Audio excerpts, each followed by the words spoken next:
Hello friends, welcome to JMS study top 1 में आप लोग का बहुत बहुत स्वागत है। आज हम लोग पढ़ने वाले हैं क्लास 10 का बायोलॉजी का चैप्टर कितना पढ़ा 2। चैप्टर का नाम है श्वसन। क्या है? श्वसन है, रिस्पाइरेशन।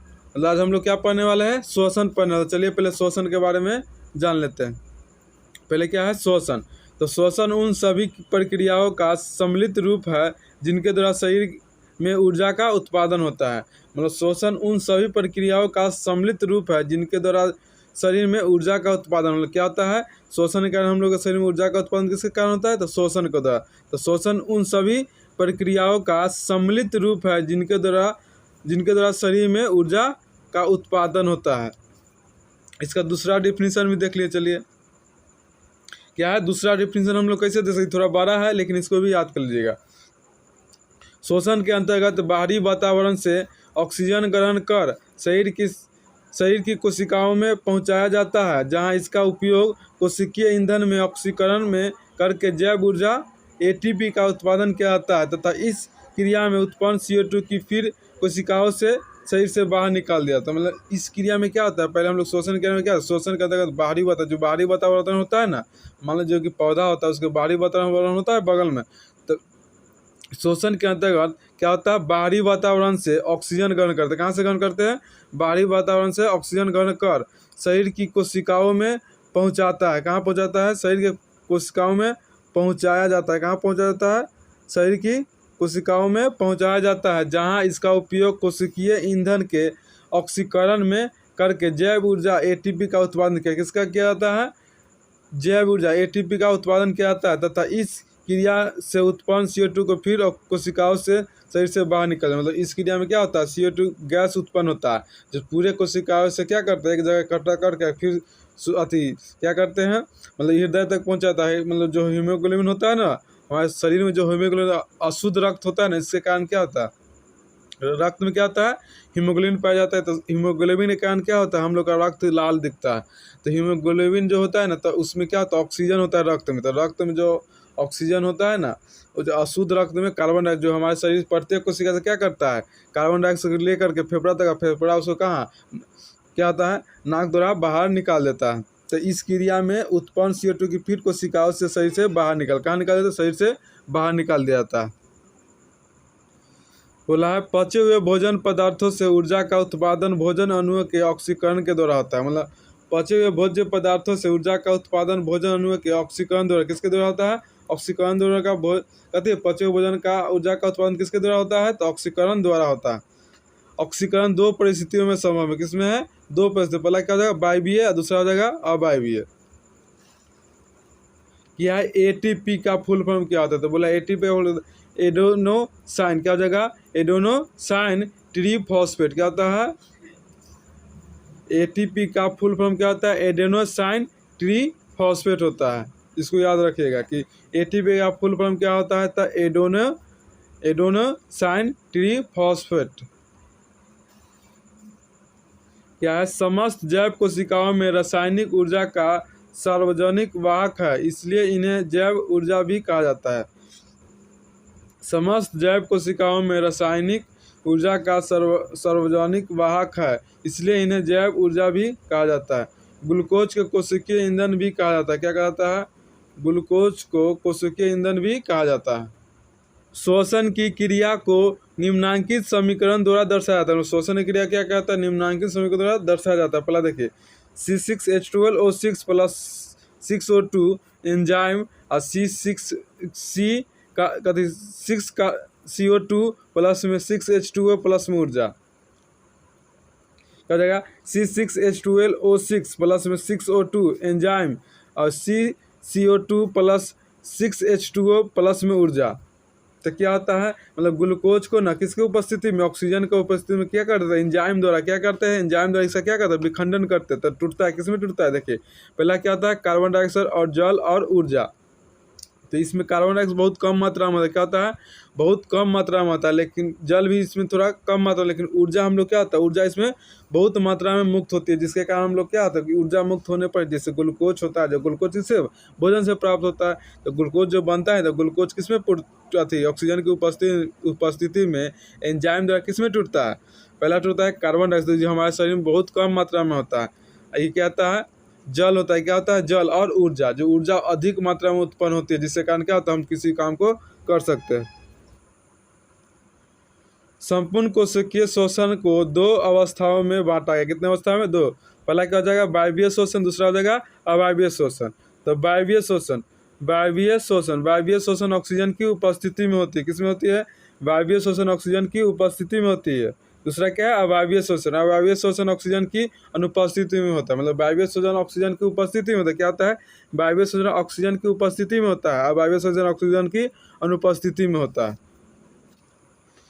क्या है, ग्लूकोज है। क्या है, ग्लूकोज को ना क्या करते हैं, कोशिका द्रव में, क्या ग्लूकोज किस में टूटेगा, कोशिका द्रव में। कोशिका द्रव टूटेगा, क्या है, दो चीज में टूटता है। पहला क्या हो जाएगा, पायरूवेट होता है, और प्लस में एटीपी ऊर्जा होता है। क्या होता है, एटीपी ऊर्जा, जैव, क्या हो जाएगा, जैव ऊर्जा भी हो जाएगा।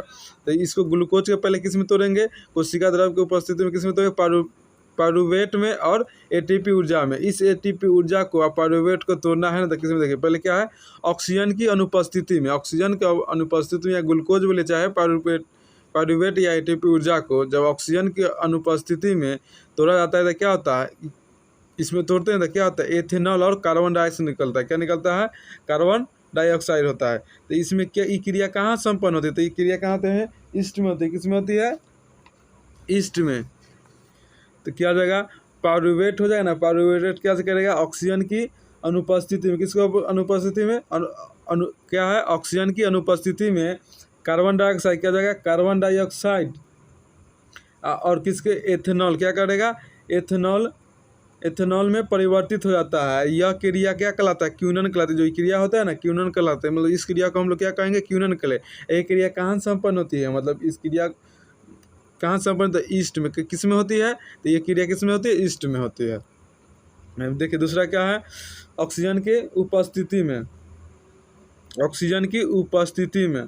तो ऑक्सीजन की उपस्थिति में पायरूवेट हो जाए, क्या है, पायरूवेट को जब तोड़ा जाता है, क्या होता है, पायरूवेट का पूर्ण ऑक्सीकरण होता है। तो इसमें क्या हो जाएगा, इसमें पूर्ण ऑक्सीकरण नहीं होता है, लेकिन इसमें जो ऑक्सीजन की उपस्थिति में ना पायरूवेट का क्या हो जाएगा, पूर्ण ऑक्सीकरण होता है, एवं कार्बन डाइऑक्साइड तथा जल का निर्माण होता है। किसमें क्या होता है, पूर्ण ऑक्सीकरण होता है, जिसमें कार्बन डाइऑक्साइड और जल का भी निर्माण होता है। चूँकि यह क्रिया ऑक्सीजन की उपस्थिति में होती है, इसे वायवीय शोषण भी कहते हैं। मतलब ये क्रिया किसकी उपस्थिति में, हम लोग जानते हैं कि यह क्रिया किसकी उपस्थिति में, ऑक्सीजन की अनुपस्थिति में। आई क्रिया कहाँ होती है, तो माइटोकॉन्ड्रिया में। मतलब किसमें टूटता है, माइटोकॉन्ड्रिया में। मतलब CO2 + H2O + ऊर्जा किसमें टूटा है, माइटोकॉन्ड्रिया। तो याद रखिए, मतलब कार्बन डाइऑक्साइड, जल और ऊर्जा ऑक्सीजन की उपस्थिति में क्या होता है, टूटता है। किसको, पायरूवेट को तोड़ा जाता है। तो यह क्रिया किसमें कहलाती है, माइटोकॉन्ड्रिया में। क्या होते हैं, माइटोकॉन्ड्रिया में। तो याद रखिए कि ऑक्सीजन की उपस्थिति में क्रिया किसमें संपन्न होता है, माइटोकॉन्ड्रिया में भी संपन्न होता है, और कोशिका द्रव में भी हो जाएगा। क्या है, ऑक्सीकरण के अभाव में, ऑक्सीजन के अभाव में, मतलब इसमें ऑक्सीजन क्या हो जाएगा, थोड़ी मात्रा में होगा। ये नहीं कि साफ नहीं होगा, इसमें जो ऑक्सीजन जो होगा ना, इसमें थोड़ी मात्रा में क्या हो जाएगा, थोड़ी मात्रा में रहेगा। तो थोड़ी मात्रा में रहता है ना, तो इसमें क्या होता है, पेशी कोशिकाओं में होता है। किसमें होता है, पेशी। तो इसमें दो चीज़, लैक्टिक अम्ल, क्या होता है, लैक्टिक अम्ल होती है। क्या होता है, लैक्टिक। तो मतलब ऑक्सीजन के अभाव में हमारे पेशियों में एक क्या होता है, पेशियों में पायरूवेट से क्या होता है, पेशियों में पायरूवेट से ना लैक्टिक अम्ल का निर्माण होता है। किसका निर्माण होता है, लैक्टिक। ऑक्सीजन के अभाव में क्या होता है, लैक्टिक अम्ल का निर्माण होता है। हमारी पेशी में कुछ कोशिकाओं में अधिक मात्रा में लैक्टिक अम्ल, क्या होता है, अधिक मात्रा में लैक्टिक अम्ल के संचय के दर्द होने लगता है। मतलब अधिक मात्रा में शरीर में जहाँ लैक्टिक अम्ल हो जाता है ना, वहाँ पर क्या होता है, दर्द होना स्टार्ट करने लगता है। बहुत ज़्यादा चलने या दौड़ने के बाद हमारे मांसपेशियों में क्या होता है, किसी कारण ऐंठन या तकलीफ के होती है, जिसमें क्या होता है, लैक्टिक अम्ल होता है। इस लैक्टिक अम्ल के कारण हमारा क्या होता है, जैसे देखिएगा हम लोग कभी क्या करेंगे, अगर एक हाथ से न मानने के लिए, एक हाथ से हम लगातार ईंटा धोते हैं। क्या करते हैं, एक दाहिना हाथ से हम लोग क्या करें, एक हाथ से ना ईंटा धोते हैं। अगर 1 घंटा धोते हैं तो ईंटा क्या होता है, दाहिना हाथ ढुकना, क्या दाहिना हाथ दर्द करना स्टार्ट। इसमें क्या होता है, लैक्टिक अम्ल का निर्माण। एक ही चीज़ काम कर रहा है ना, एक ही हैंड कर रहा है, इसमें क्या है, लैक्टिक अम्ल का निर्माण होता है। लैक्टिक अम्ल का निर्माण होने के कारण क्या होता है, हम लोग को शरीर में दर्द या ऐंठन महसूस होती है। तो याद रखिए कि ऑक्सीजन की उपस्थिति में क्या होता है, CO2 प्लस H2 प्लस ऊर्जा मुक्त होता है। ऑक्सीजन के अभाव, ऑक्सीजन की अनुपस्थिति में क्या हो जाएगा, ईस्ट में।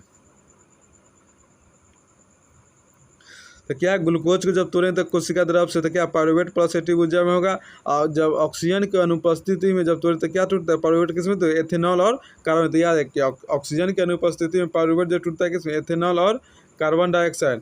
ऑक्सीजन की उपस्थिति में क्या होता है, कार्बन डाइऑक्साइड जल और ऊर्जा में क्या होता है, ऊर्जा में विभक्त होता है, मतलब टूटता है। ऑक्सीजन के अभाव, मतलब ऑक्सीजन यहाँ पर क्या थोड़ी मात्रा में रहता है, तो इसमें क्या होता है, इलेक्ट्रॉन अणु का निर्माण होता है, जिसके कारण हम लोग शरीर में दर्द होता है। किसके कारण होता है, इलेक्ट्रॉन अणु के कारण होता है। अगला क्या है हम लोग का, वायवीय और अवायवीय शोषण में अंतर। क्या है, वायवीय और अवायवीय शोषण में अंतर बताए, मतलब किसमें होता है ना, देखिए VVI क्या है, VVI आपको अक्सर पूछता है कि वायवीय अवायवीय में अंतर स्पष्ट करे। याद रखिए कि वायवीय और अवायवीय में शोषण में अंतर बताए। तो क्या होता है, वायवीय और अवायवीय शोषण में निम्नलिखित अंतर क्या होता है, निम्नलिखित अंतर होते हैं। चलिए जानते हैं अंतर के बारे में। तो क्या है, वायवीय शोषण है, क्या है अवायवीय शोषण। क्या हो जाएगा, वायवीय। तो पहला क्या है, वायवीय शोषण ऑक्सीजन की उपस्थिति में। वायवीय शोषण किसकी उपस्थिति में होता है, तो याद रखिए कि वायवीय शोषण ऑक्सीजन की उपस्थिति में होता है, अवायवीय शोषण ऑक्सीजन की अनुपस्थिति में होता है। वायवीय शोषण में अधिक ऊर्जा, मतलब शोषण जब रहता है ना तो क्या होता है, वायवीय शोषण में अधिक ऊर्जा मुक्त होती है। जिसमें शोषण होगा ना उसमें क्या होता है, अधिक ऊर्जा मुक्त होती है, और वायवीय शोषण में कम ऊर्जा मुक्त होती है। क्या है, वायवीय शोषण में ग्लूकोज का पूर्ण ऑक्सीकरण होता है। क्या, जहाँ ऑक्सीजन होता है वहाँ पर ग्लूकोज का क्या होता है, पूर्ण ऑक्सीकरण होता है, पूरा पूरा टूटता है। मतलब वायवीय शोषण में ग्लूकोज का पूर्ण ऑक्सीकरण होता है, और वायवीय शोषण में ग्लूकोज का आंशिक रूप से ऑक्सीकरण होता है, मतलब आंशिक ऑक्सीकरण होता है। क्या होता है, आंशिक ऑक्सीकरण होता है। वायवीय शोषण की क्रिया कोशिका द्रव एवं माइटोकॉन्ड्रिया में पूरा होता है। वायवीय शोषण की क्रिया कोशिका द्रव एवं माइटोकॉन्ड्रिया में पूरा होता है। मतलब वायवीय शोषण क्रिया जो होता है ना, किसमें पूरा होता है, वायवीय शोषण की क्रिया किसमें पूरा होता है, कोशिका द्रव और माइटोकॉन्ड्रिया में पूरा होता है। अवायवीय शोषण की क्रिया, अवायवीय शोषण की पूरी क्रिया कोशिका द्रव में होती है। अवायवीय शोषण की पूरी क्रिया कोशिका द्रव में होती है। मतलब अवायवीय शोषण क्रिया कहाँ पूरी हो जाती है, तो पूरा कोशिका द्रव में होता है। लेकिन जैसे वायवीय शोषण होता है दो जगह होता है, पहला क्या होता है, कोशिका द्रव और माइटोकॉन्ड्रिया। लेकिन अवायवीय शोषण किस में होता है, सिर्फ कोशिका द्रव में होता है, याद रखिएगा। अगला टॉपिक क्या है, पौधे में शोषण। किसमें शोषण हो जाएगा, पौधे में शोषण के बारे में हम लोग जाने थे। अवायवीय शोषण के बारे में जाने हैं, तब क्या है हम लोग पौधे में शोषण के बारे में जाना था। ये जो है ना पौधे में शोषण हम लोग अगले वीडियो में देखेंगे। जो अगला वीडियो होगा ना उसमें हम लोग क्या पहले पढ़ेंगे, पौधे में शोषण। तो आज हम लोग यहीं तक पढ़ते हैं वायवीय अवायवीय शोषण में अंतर तक। तो अगला वीडियो में हम लोग क्या देखेंगे, पौधे में शोषण।